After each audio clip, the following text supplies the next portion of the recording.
తెలుగు రాష్ట్రాల్లో భానుడు భగభగలాడుతున్నాడు. ఉదయం 9 గంటలకే బయటకు రావాలంటే జనాలు జంకుతున్నారు. రోజు రోజుకు రికార్డు స్థాయి ఉష్ణోగ్రతలతో పగటిపూట నిప్పుల కొలమిని తలపిస్తుంది.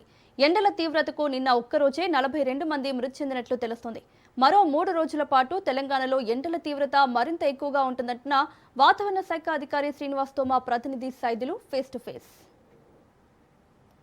రాష్ట్రంలో భానుడు బగ్గుమంటున్నాడు. మునిపెన్నడూ లేని విధంగా గత వారం రోజుల నుంచి కూడా ఎండల తీవ్రత తెలంగాణ రాష్ట్రంలో చాలా ఎక్కువగా ఉన్నాయి. నిన్న ఒక్కరోజే ఎండల తీవ్రత కారణంగా దాదాపుగా 42 మంది మరణించినట్టుగా అధికారులు చెప్తున్నారు. సో ప్రస్తుతం మనతో మాట్లాడేందుకు వాతావరణ శాఖ అధికారి శ్రీనివాస్ గారు ఉన్నారు. సార్, ఏంటి సార్ ఎన్నడూ లేని విధంగా ఇంత ఘనంగా ఎండల తీవ్రత ఉండడానికి గల కారణాలు ఏంటి? మనకి గత 20వ తారీఖు నుంచి ఇంచుమించు హీట్ వేవ్ పరిస్థితులు కొనసాగుతున్నాయి. ముఖ్యంగా ఉత్తర తెలంగాణ, తూర్పు తెలంగాణలోని జిల్లాల్లో కొనసాగుతున్నాయి. యాక్చువల్గా ఈ హీట్ వేవ్కి కారణాలు ఏంటంటే మనకి ఈ వేసవి కాలంలో మధ్య భారతం అలాగే రాజస్థాను, ఉత్తరప్రదేశ్, మధ్యప్రదేశ్ ప్రాంతంలో ఒక యాంటీ సైక్లోన్ అంటే సముద్ర తల నుంచి ఒక 5 కిలోమీటర్ల ఎత్తులో యాంటీ సైక్లోన్ అనేది ఉంటుంది. యాంటీ సైక్లోన్ అంటే ఈ గాలులు సవ్య దిశలో మనకి క్లాక్ వైజ్ డైరెక్షన్లో తిరుగుతుంటాయి. ఇవి కొన్ని వందల కిలోమీటర్ల వ్యాసంలో తిరుగుతూ ఉంటాయి. ఇటువంటి గాలులు తిరుగుతున్నప్పుడు మామూలుగా కింద భూభాగం వేడెక్కిపోయినప్పుడు ఈ వేడి గాలులు అనేవి తేలికైపోయి పైకి వెళ్ళిపోతుంటాయి. అయితే ఈ పైన యాంటీ సైక్లోన్ ఉన్నప్పుడు ఏం చేస్తుందంటే పైనుంచి గాలి ఒత్తిడి ఉంటుంది.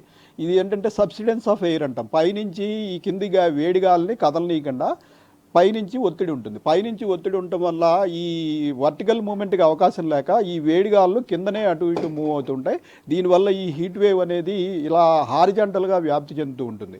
అయితే గత 4-5 రోజుల నుంచి ఈ యాంటీ సైక్లోన్ అనేది మనకి సెంట్రల్ ఇండియా నుంచి కొంత కింద మనకి నార్త్ తెలంగాణ ప్రాంతం వరకు దిగడం వల్ల మనకి నార్త్ తెలంగాణ అలాగే తూర్పు తెలంగాణ ప్రాంతంలో ఈ హీట్ వేవ్ పరిస్థితులు ఉన్నాయి. మరొక 3-4 రోజుల వరకు కూడా ఈ హీట్ వేవ్ పరిస్థితులు కొనసాగే అవకాశం. ప్రస్తుతం ఈ యొక్క మీరు చెప్పినట్టుగా నార్త్ తెలంగాణలో ఎటువంటి పరిస్థితి ఉంది?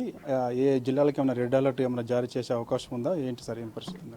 మనము ఈ ప్రస్తుతము వివిధ అలర్ట్లు అంటే హీట్ వేవ్కి మామూలుగా 45 డిగ్రీలు దాటి ఉన్నట్టయితే ఎల్లో అలర్ట్ పెడతాము. కానీ ఇప్పుడు ఆరెంజ్, రెడ్ అలర్ట్ కూడా పెడుతున్నాము. అయితే ఇవి టెంపరేచర్లు ఇంచుమించు 45-46 డిగ్రీలే ఉన్నప్పటికీ 5-6 రోజులు పైగా ఒకే ప్రాంతంలో అంత టెంపరేచర్లు ఉన్నట్టయితే ఇవి ఇంచుమించు సివియర్ హీట్ వేవ్ కంటే కూడా ప్రమాదకరం. సో ఆ దృష్ట్యా ఈ ప్రాంతంలో మనకి ఇంచుమించు 20-21వ తారీఖు నుంచి హై టెంపరేచర్లు కొనసాగుతున్నందున మనము రెడ్ అలర్ట్ ఈరోజు చూసినట్టయితే పెద్దపల్లి, ఇటు జయశంకర్ భూపాలపల్లి, ములుగు, భద్రాద్రి కొత్తగూడెము, ఖమ్మం జిల్లాల్లోనూ, అలాగే ఆరెంజ్ అలర్ట్ చూసినట్టయితే మనకి కుమ్రంభీము, మంచిర్యాల, ఇటు రాజన్న సిరిసిల్ల, హనుమకొండ, వరంగల్లు, ఇటు మహబూబాబాదు, నల్గొండ, సూర్యాపేట ప్రాంతంలో ఆరెంజ్ అలర్టు. తెలంగాణలో ఉత్తర తెలంగాణలోని మిగిలిన జిల్లాలు ఆదిలాబాద్, నిజామాబాదు, నిర్మల్, జగిత్యాల, రాజన్న సిరిసిల్ల ప్రాంతంలో ఎల్లో అలర్ట్ కొనసాగుతోంది. రేపు కూడా మనకి తూర్పు జిల్లాల్లో ఇటువంటి పరిస్థితి ఉంది కాబట్టి ఒక 4 జిల్లాలలో మళ్ళీ రెడ్ అలర్ట్, మిగిలిన జిల్లాల్లో ఆరెంజ్ అలర్ట్ కొనసాగుతుంది. ఎల్లుండికి ఏంటంటే మళ్ళీ ఇంచుమించు 9 రోజుల పైగా ఈ ప్రాంతంలో హీట్ అలర్ట్ ఉండడం వల్ల అన్ని జిల్లాలు కూడా ఆరెంజ్ అలర్ట్లో ఉంటాయి.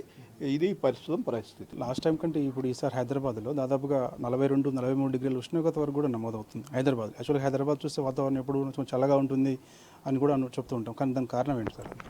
మనకి అంటే ఒక 15-20 సంవత్సరాల టెంపరేచర్లు చూసుకున్నట్టయితే 2021 నుంచి 2025 వరకు మనకి మైల్డ్ సమ్మర్ ఉంది. రాష్ట్ర వ్యాప్తంగా కూడా మైల్డ్ సమ్మర్ ఉంది.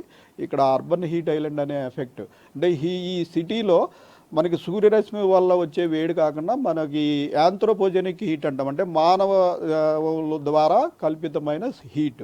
ఇదేమిటంటే మనం లక్షలాది ఏసీలు వాడతాము, లక్షలాది వెహికల్స్ తిరుగుతుంటాయి. ఈ వెహికల్స్ అన్ని పొల్యూటెంట్స్ రిలీజ్ చేస్తాయి. ఇవి ఏమో green house gases, carbon dioxide ఈ వాతావరణంలోని హీట్ని పట్టి ఉంచుతుంది, బయటికి పోనీయదు. సో ఇటువంటి పరిస్థితుల వల్ల, ఈ అర్బన్ హీట్ ఐలాండ్ పరిస్థితుల వల్ల హైదరాబాద్లో వాతావరణం చాలా ఇబ్బందికరంగా ఉంటుంది. ముఖ్యంగా నైట్ టెంపరేచర్స్ గతం కంటే చాలా ఎక్కువ ఉంటున్నాయి. మరో 3 రోజుల పాటు తెలంగాణ రాష్ట్రంలో ఎండల తీవ్రత చాలా ఎక్కువగా ఉంటుందని చెప్తున్నారు వాతావరణ శాఖ అధికారి శ్రీనివాస్ గారు. సో అందుకని ప్రజలందరూ కూడా అప్రమత్తంగా ఉండాలని కూడా చెప్తున్నారు. వీడియో జర్నలిస్ట్ వెంకట్తో సైదులు రాజు, హైదరాబాద్.